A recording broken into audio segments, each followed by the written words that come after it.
Bismillahirrahmanirrahim. Assalamualaikum warahmatullahi wabarakatuh.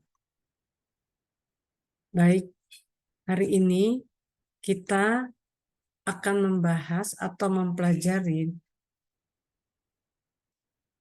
mata kuliah pengantar manajemen. Pada pertemuan kali ini, kita akan berdiskusi tentang proses manajemen masa kini. Nah, di mana yang akan kita bahas, poin pertama, mengapa mempelajari manajemen.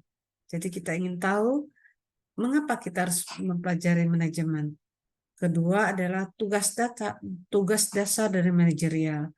Dan ketiga, tingkat dan capaian manajer. Keempat, perubahan praktik manajemen masa kini.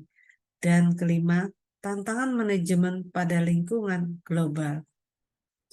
Nah, untuk itu, seperti biasa, kita kelompok menyajikan presentasinya dan kita bertanya untuk yang tidak atau memberikan saran kepada kelompok penyaji, dan terakhir kita tutup. Kami persilakan buat kelompok penyaji memaparkan presentasinya. Terima kasih.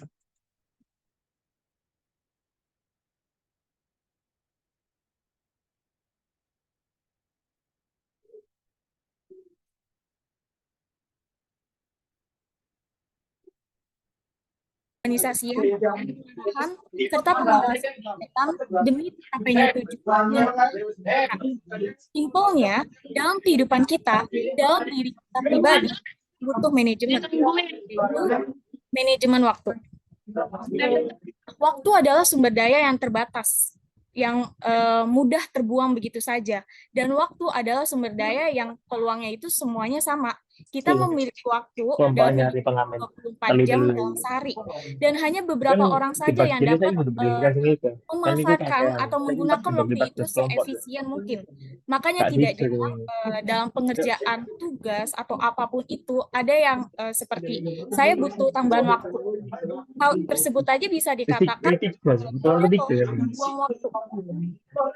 Nah, makanya manajemen itu, apalagi manajemen waktu dalam diri kita itu sangat penting.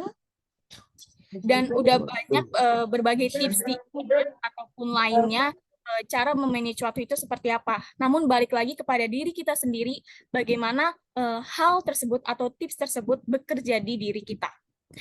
Nah, lanjut, nilai mempelajari manajemen dapat dilihat dari 3 hal, yaitu pertama ada universalitas manajemen.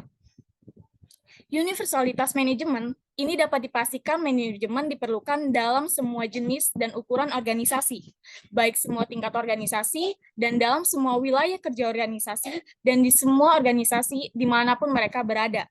Hal ini dikenal sebagai universalitas manajemen. Universalitas berasal dari kata universal yang artinya umum atau menyeluruh.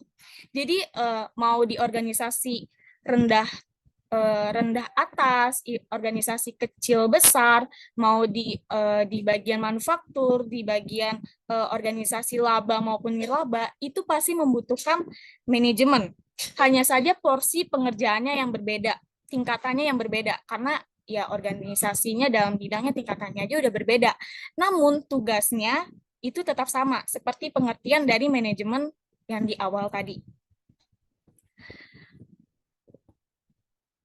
Lalu yang kedua, realitas pekerjaan. Sebagian besar dari mahasiswa setelah lulus dari perguruan tinggi dan memulai karir, pilihannya menjadi yang mengelola atau dikelola. Bagi yang berencana menjadi manajer, pemahaman tentang manajemen adalah landasan untuk membangun pengetahuan dan keterampilan manajemen. Jika tidak melihat potensi mengelola dalam diri, maka kemungkinan harus bekerja di bawah manajer. Namun, tidak menutup kemungkinan bahwa kita ini jika bekerja di suatu organisasi mendapat tanggung jawab mendapat tanggung jawab manajerial karena kita bekerja di bawah di organisasi itu. Jadi kita dapat melihat bagaimana atasan kita atau rekan kerja kita itu dalam berperilaku dan bagaimana sih fungsi organisasi itu sendiri dengan kita mempelajari manajemen. Lalu yang ketiga, manfaat dan tantangan manajer.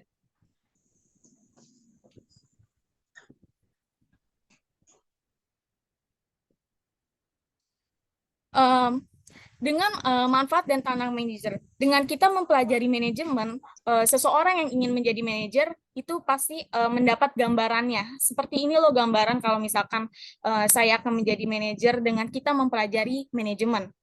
Nah, tantangannya ya harus kerja keras. Itu di semua pekerjaan pasti begitu. Lalu yang kedua, harus menghadapi berbagai kepribadian. Karena kita bekerja dengan banyak orang. Lalu harus puas dengan sumber daya yang terbatas, lalu memadukan pengetahuan, keterampilan, ambisi, dan pengalaman dari kelompok kerja yang beragam. Tapi benefit yang kita dapat adalah menciptakan lingkungan kerja di mana anggota organisasi dapat bekerja dengan kemampuan terbaiknya. Yang kedua, memiliki kesempatan untuk berpikir kreatif dan menggunakan imajinasi kita. Yang ketiga, membantu orang lain dalam menemukan makna dan kepuasan dalam bekerja. Yang keempat, mendukung, melatih, dan membina orang lain. Yang kelima, bekerja dengan berbagai orang. Yang terakhir, manajer yang baik dibutuhkan oleh organisasi. Sebelumnya saya akan menjelaskan apa itu manajer terlebih dahulu. Manajer adalah orang yang memiliki pengetahuan, pengalaman, keterampilan, dan jam terbang dalam mengelola organisasi atau perusahaan. Pada praktiknya, keahlian dalam manajemen harus dikuasai secara penuh oleh seorang manajer karena sangat diperlukan dalam kegiatan bisnis berdasarkan peran dan masing-masing dalam sebuah organisasi. Peran serta tugas dari setiap orang organisasi terbagi di beberapa yang pertama ada top management atau manajemen puncak, yang kedua ada manajemen menengah, yang ketiga ada manajemen atau manajemen tingkat bawah. Untuk yang pertama, top manajemen atau manajemen tingkat puncak adalah manajemen yang paling tinggi dalam sebuah perusahaan dan memiliki tanggung jawab langsung terhadap pemimpin perusahaan. Pada manajemen tingkat ini, keahlian yang diperlukan adalah keahlian dalam hal komunikasi, pengambilan keputusan, konseptual, manajemen waktu, manajemen global, dan pada tingkat ini juga mereka memiliki tingkat otoritas tertinggi dalam sebuah perusahaan. Orang yang menempati posisi ini adalah presiden direktur, direktur utama, dan wakil direktur. Yang kedua ada middle management atau manajemen menengah. Middle management adalah tingkatan manajemen yang berada di tengah struktur perusahaan. Tanggung jawab middle management adalah kepada top management. Middle management memiliki tanggung jawab yang besar atas keseluruhan kegiatan perusahaan yang terkait dengan bagian operasional dan bertanggung jawab untuk melaksanakan rencana dan kebijakan yang ditetapkan oleh manajemen tingkat atas, serta bertindak sebagai penghubung antara manajemen tingkat atas dengan manajemen tingkat bawah. Lalu yang ketiga ada first line management atau manajemen tingkat bawah. Manajemen tingkatan ini bertanggung jawab atas karyawan secara langsung yang memproduksi produk atau jasa yang ditawarkan oleh perusahaan.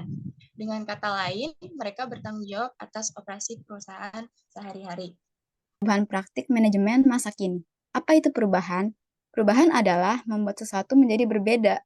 Perubahan merupakan pergeseran dari keadaan sekarang suatu organisasi menuju pada keadaan yang diinginkan di masa depan. Perubahan mempunyai manfaat bagi keberlangsungan hidup suatu lembaga atau organisasi. Tanpa adanya perubahan, maka usia organisasi itu tidak akan dapat bertahan lama. Kemudian perubahan ini tuh bertujuan agar organisasi tidak menjadi statis, melainkan tetap dinamis dalam menghadapi perkembangan zaman. Dalam era revolusi industri ini, kemampuan untuk mengelola perusahaan menjadi suatu kunci keberhasilan. Bisnis yang dapat beradaptasi dan menggunakan strategi manajemen yang efektif akan memiliki keunggulan kompetitif yang kuat. Boleh di next? Lalu faktor-faktor yang mendorong terjadinya perubahan manajemen itu ada dua. Yang pertama itu perubahan dalam sistem administrasi. Perubahan dalam sistem administrasi ini dimaksudkan untuk memperbaiki efisiensi dan juga dimaksudkan agar organisasi menjadi lebih kompetitif. Yang kedua, introduksi teknologi baru. Di era tren masa kini, perubahan teknologi menjadi salah satu faktor paling signifikan yang mempengaruhi bisnis. Perubahan harus mampu beradaptasi dengan cepat terhadap inovasi teknologi, seperti kecerdasan buatan atau AI, analitik data, atau transformasi digital. Boleh di next?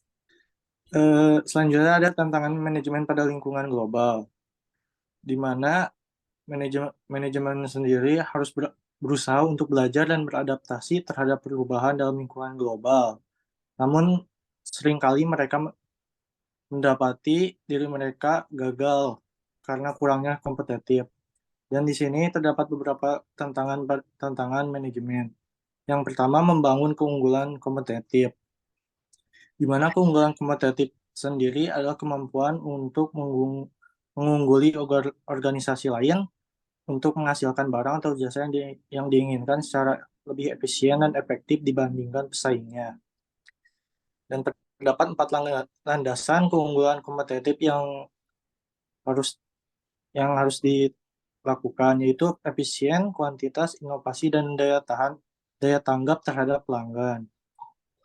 Yang kedua yaitu mempertahankan standar etika, di mana manajemen harus mempertahankan komponen penting dari budaya organisasi, aturan yang mendefinisikan perilaku yang diminta oleh pemilik dan eksekutif senior dari pekerja dan pemasok, setidaknya pada tingkat hubungan mereka dengan perusahaan.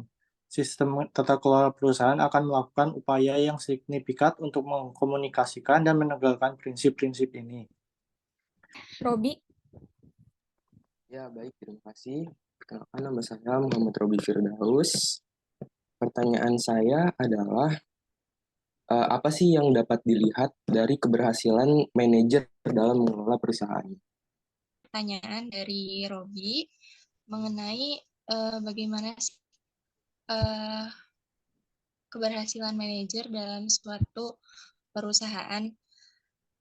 Keberhasilan manajer dalam suatu perusahaan bisa dilihat dari caranya mengayomi dan mengatur orang-orang yang ada di bawahnya. Kalau suatu perusahaan itu tugas atau kinerjanya kurang baik, misal banyak tugas yang terbengkalai atau tidak terselesaikan dengan baik, itu menunjukkan kalau manajernya kurang baik atau kurang berhasil dalam memimpin suatu perusahaan. Apakah menjawab, Robi? Baik, sudah terjawab. Terima kasih, Adinda.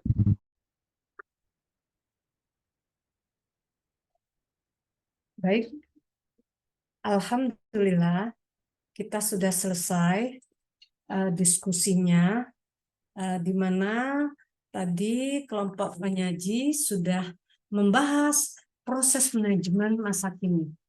Ya, kita sudah diskusi dan kita sudah pahamin. Untuk itu kita akhiri pertemuan kita dengan mengucapkan terima kasih buat kelompok penyaji dan yang bertanya. Wassalamualaikum warahmatullahi wabarakatuh.